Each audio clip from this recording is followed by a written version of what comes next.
Welcome to our channel. इस video में हम कक्षा 8वीं विषय विज्ञान के अध्याय 16 कुछ सामान्य रोग के प्रश्नों के उत्तर करेंगे। इस वीडियो को सुनने मात्र से ही आपको सारे प्रश्नों के उत्तर याद हो जाएंगे। तो अगर आपने हमारे चैनल को अभी तक सब्सक्राइब नहीं किया है तो जल्दी से सब्सक्राइब कर लीजिए और इस वीडियो को लाइक कर अपने फ्रेंड्स को जरूर शेयर करें। तो चलिए शुरू करते हैं। सबसे पहले हम पाठ्य पुस्तक के मध्य के प्रश्नों के उत्तर करेंगे। तो इनके उत्तर दीजिएगा। सबसे पहला प्रश्न है, हैजे के प्रमुख लक्षण लिखें। इसका उत्तर है, हैजे के प्रमुख लक्षण निम्न हैं। पहला, रोगी को सफेद व पतले दस्त होते हैं। दूसरा, पेट की पेशियों में ऐंठन व मरोड़ होती है। तीसरा, रोगी की धसी हुई आंख, पिचके गाल, निम्न रक्तचाप व कमजोरी। चौथा, बहुत अधिक लंबे समय तक दस्त होते रहने से शरीर में जल की कमी हो जाती है।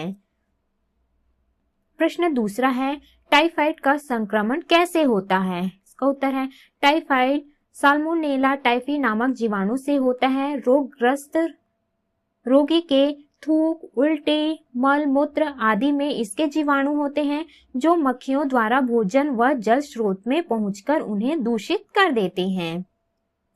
प्रश्न तीसरा है, टाइफाइड शरीर के किन अंगों को प्रभावित करता है। इसका उत्तर है, टाइफाइड शरीर के आंत में पहुंचकर उसकी दीवार को क्षतिग्रस्त करते हैं।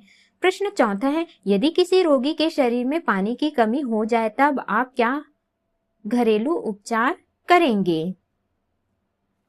इसका उत्तर है, यदि किसी रोगी के शरीर में पानी की कमी हो जाए तो उसे 1 गिलास गुनगुने गर्म पानी में 1 चुटकी नमक व 1 चम्मच शक्कर मिलाकर जीवन रक्षक घोल तैयार करके रोगी को पिलाना चाहिए। अगला है, इनके उत्तर दीजिएगा। पहला प्रश्न, परजीवी प्रोटोजोआ से होने वाले रोग कौन कौन से हैं। इसका उत्तर है, परजीवी प्रोटोजोआ से होने वाले रोग मलेरिया, पेचिस, अतिसार, डायरिया आदि हैं।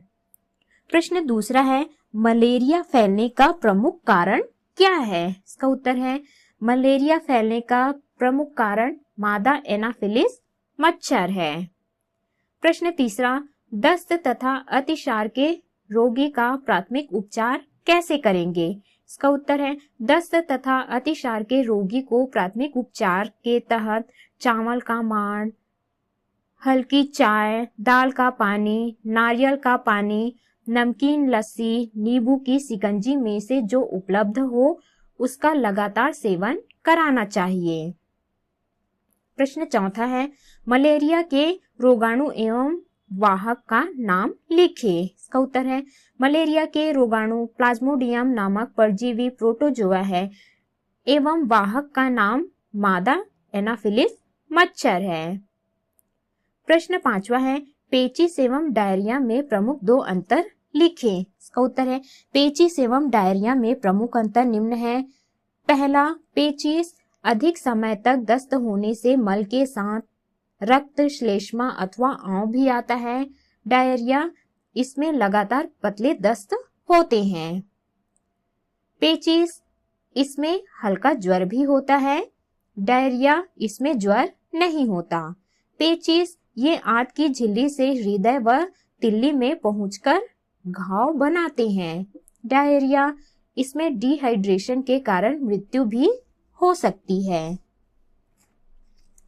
अगला है, इनके उत्तर दीजिएगा। पहला प्रश्न, छोटी माता के लक्षण लिखिए। इसका उत्तर है, छोटी माता के लक्षण निम्न है। पहला, रोगी को हल्का या मध्यम बुखार रहता है। दूसरा, बेचैनी के साथ पीठ व जोड़ों में दर्द होता है। तीसरा, बीमारी के संक्रमण का सबसे अनुकूल समय दाने निकलने से 2 दिन पहले तथा उसके 14 दिनों बाद तक रहता है। चौथा, तीव्र स्थिति में शरीर दानों से भर जाता है। प्रश्न दूसरा है, पोलियो वायरस किस अंग को प्रभावित करता है। इसका उत्तर है, पोलियो वायरस संक्रमित व्यक्ति की आंत की दीवार में अपनी संख्या में वृद्धि कर लसिका और रक्त प्रवाह के द्वारा केंद्रीय तंत्रिका तंत्र में पहुंचकर पैरों की पेशियों को नियंत्रित करने वाली तंत्रिकाओं को नष्ट करता है। इस प्रकार पैरों की पेशियां अपना कार्य सही ढंग से नहीं कर पाती हैं, अतः संक्रमित व्यक्ति का पैर जीवन भर के लिए लकवाग्रस्त या अपंग हो जाता है। प्रश्न तीसरा है, ओपीवी क्या है? इसका उत्तर है ओपीवी का अर्थ है ओरल पोलियो वैक्सीन। प्रश्न चौथा है, पोलियो का संक्रमण किसके द्वारा होता है? इसका उत्तर है पोलियो का संक्रमण विषाणु के द्वारा होता है। अगला है, इनके उत्तर दीजिएगा। पहला प्रश्न, रेबीज का प्रमुख लक्षण क्या है? इसका उत्तर है रेबीज का प्रमुख लक्षण है जल से डरना। प्रश्न दूसरा, एड्स के विषाणु का पूरा नाम लिखिए। इसका उत्तर है एड्स के विषाणु का पूरा नाम HIV अर्थात इम्यूनोडेफिशिएंसी वायरस है। प्रश्न तीसरा, सिकल सेल रोग के क्या लक्षण हैं? इसका उत्तर है सिकल सेल रोग के लक्षण निम्न है। पहला, खून की कमी के कारण शरीर का रंग सफेद दिखाई देता है। दूसरा, जल्दी थकान और सांस फूलना। तीसरा, बार बार बुखार और सर्दी होना। चौथा, तिल्ली का आकार बड़ा होना। पांचवा, बच्चों के विकास में रुकावट। छठवां, चिड़चिड़ापन, खान पान में अरुचि। सातवां, हाथ पैर की उंगलियां, जोड़ों में सूजन तथा दर्द होना। प्रश्न चौथा है, सामान्य लाल रक्त कोशिका और हंस्याकार लाल रक्त कोशिका में क्या अंतर होता है? इसका उत्तर है सामान्य लाल रक्त कोशिका और हंस्याकार लाल रक्त कोशिका में अंतर। सामान्य लाल रक्त कोशिका ये गोलाकार होते हैं। हंस्याकार लाल रक्त कोशिका ये हंस्याकार होते हैं। सामान्य लाल रक्त कोशिका मुलायम व लचीले होते हैं। हंस्याकार लाल रक्त कोशिका लचीला, कम तथा अपेक्षाकृत कड़े होते हैं। सामान्य लाल रक्त कोशिका ये रक्त वाहिनियों में आसानी से बह सकते हैं। हंस्याकार लाल रक्त कोशिका ये रक्त वाहिनियों में फंस जाते हैं। सामान्य लाल रक्त कोशिका का जीवन काल 120 दिनों का होता है, जबकि हंस्याकार लाल रक्त कोशिका का जीवन काल 20 दिनों का होता है। अगला है अभ्यास के प्रश्न। प्रश्न पहला, रिक्त स्थानों की पूर्ति कीजिए। पहला, निर्जलीकरण रोकने के लिए रोगी को जीवन रक्षक घोल बार बार पिलाना चाहिए। दूसरा, मादा एनाफिलीज मच्छर के काटने से मलेरिया रोग होता है। तीसरा है, एक स्वस्थ बच्चे को अचानक छींके आई और उसकी नाक बहने लगी, उसे सर्दी जुकाम रोग हो सकता है। चौथा, एक बच्चे का एक पैर बहुत अधिक मोटा व एक पैर सामान्य है, उसे हाथी पांव रोग है। पांचवा है, लिम्फ वाहिनियां कृमि द्वारा संक्रमित होती हैं। छठवा है, पोलियो एवं रेबीज रोग में केंद्रीय तंत्रिका तंत्र प्रभावित होता है।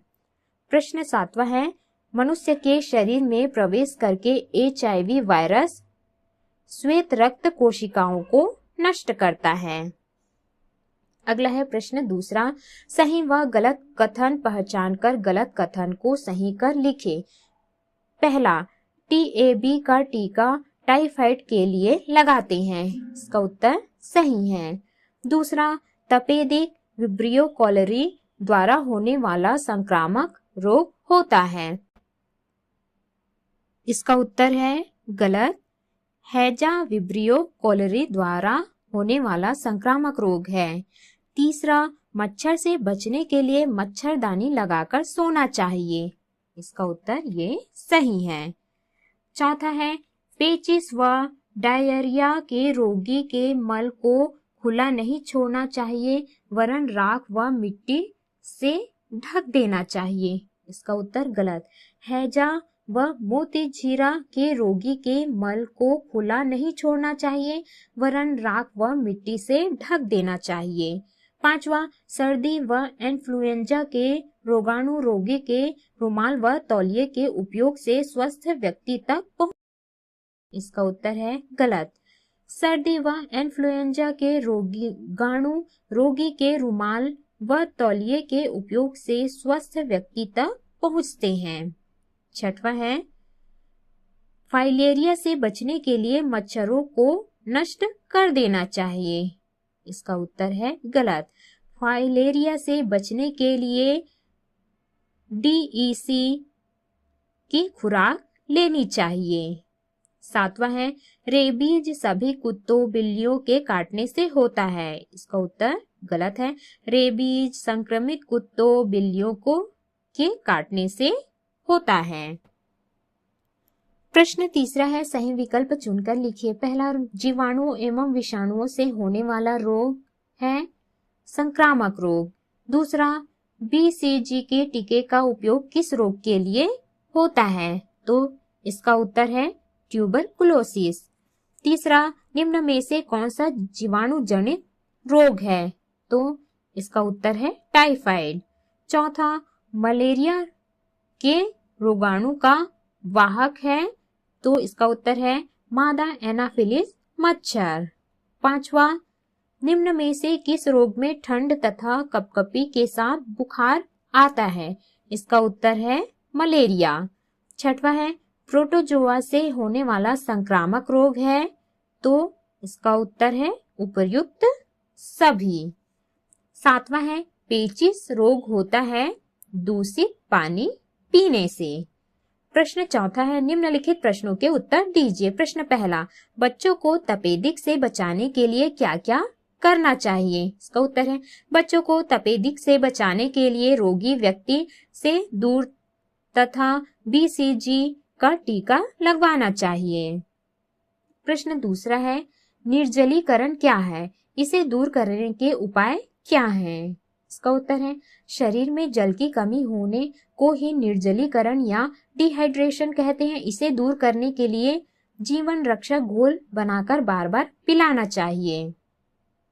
अगला है प्रश्न तीसरा, यदि आपके घर के आसपास बहुत गड्ढे हैं, उसमें पानी भी भरा है, मच्छर भी बहुत है, तब आपको कौन से रोग हो सकते हैं? इसका उत्तर है हमें मलेरिया, हाथी पांव रोग हो सकते हैं।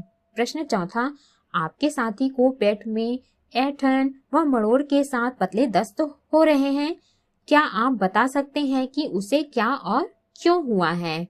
इसका उत्तर है हमारे साथी के पेट में ऐंठन व मरोड़ के साथ पतले दस्त हो रहे हैं तो अतिसार डायरिया हो गया है। इसका कारण दूषित भोजन एवं जल द्वारा आंत में संक्रमण है।